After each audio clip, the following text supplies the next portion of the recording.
Hey guys, it's Godbars here, the self-proclaimed hip-hop historian, and this is the 236th episode of my series where I grab a vinyl from my collection, talk about why I love it, what influence it has, and what its place is in the grand scheme of hip-hop.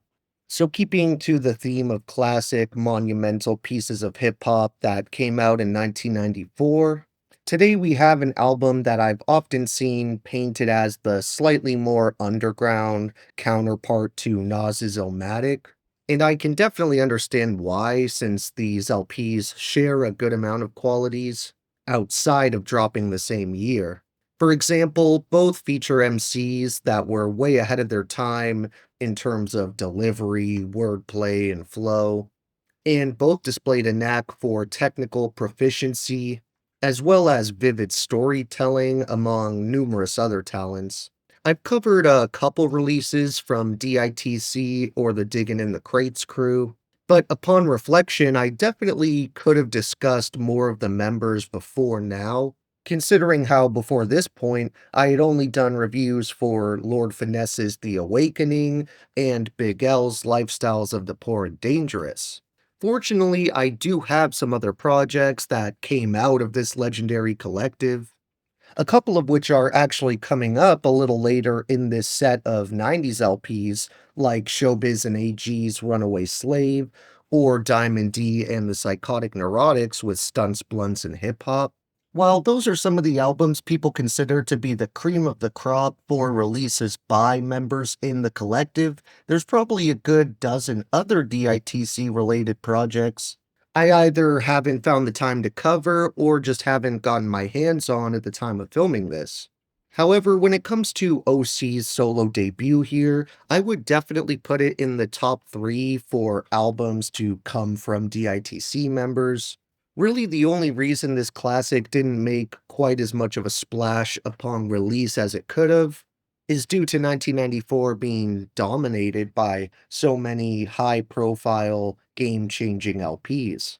I mean, of course you have Illmatic, which I already mentioned at the start of the video, but even outside of that masterpiece, it's hard not to get swept under the rug a bit when your competition is the likes of Biggie's Ready to Die, Scarface's The Diary, Outkast's debut, Southern Playalistic, Cadillac Music, Gangstar's Hard to Earn, Jeru the Damages, The Sun Rises in the East, and Pete Rock and CL Smooth's The Main Ingredient, just to name a tiny sample.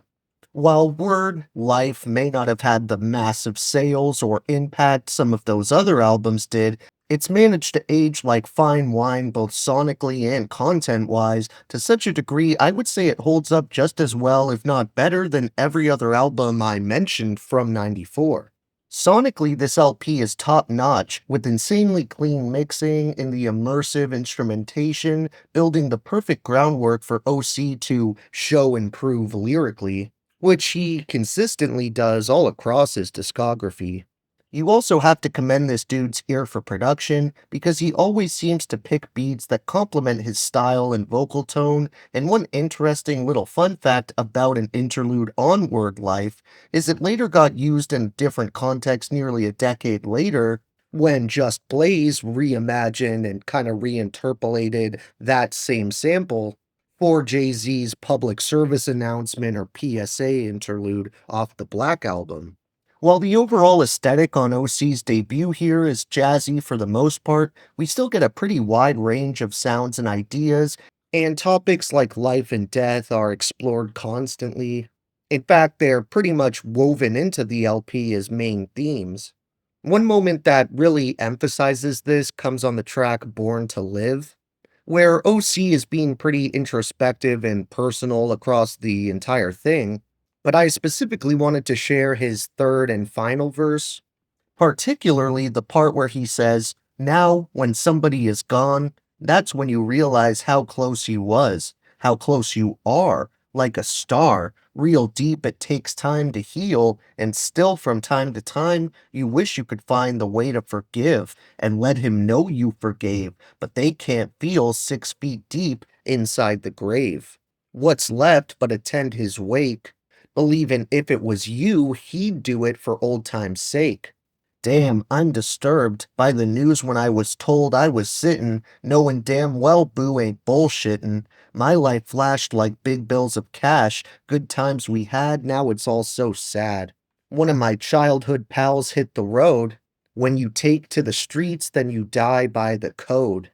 But in this case, who knows what went down? Bottom line is wishing that he was still around. Now he found a spot in my heart, or should I say lobotomy? Mike, know you're trapped inside of me and every other brother in Bushwick who rushed to your side thick, all down with the click. Yeah, God bless he laid to rest.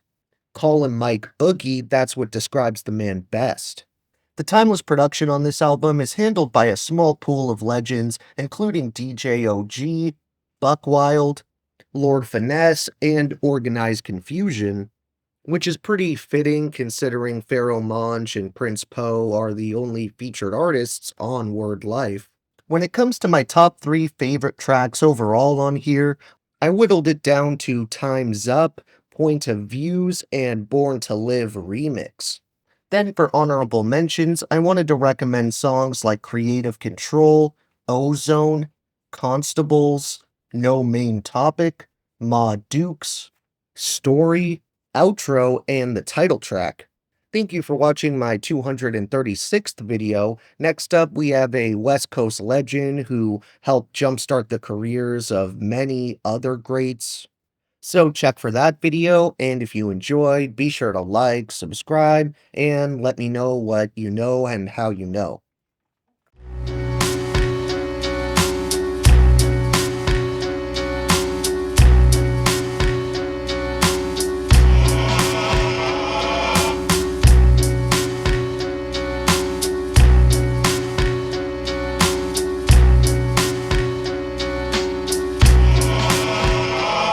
Look, the key to my soul is locked in the cage it opens. The framework was made from my own rib cue. What came first, the crack or the crack lighter? Whichever one the first fiend used to bring back fire.